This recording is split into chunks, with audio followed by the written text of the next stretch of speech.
Ja, najbolj me je prizadelo, v bistvu me je postalo sram, da sem človek, ne. Dejansko nisem mogel verjeti, kaj mi ljudje delamo tem ubogim živalim, ne. Totalno po nepotrebnem, ne.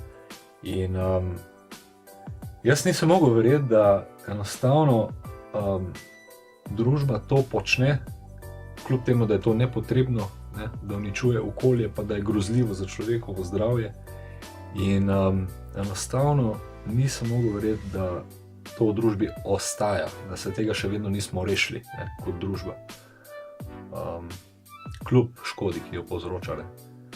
In enostavno sem se odločil, da bom s tem zaključil. In tako je še do danes in tako bo pač do konca življenja, ne. To.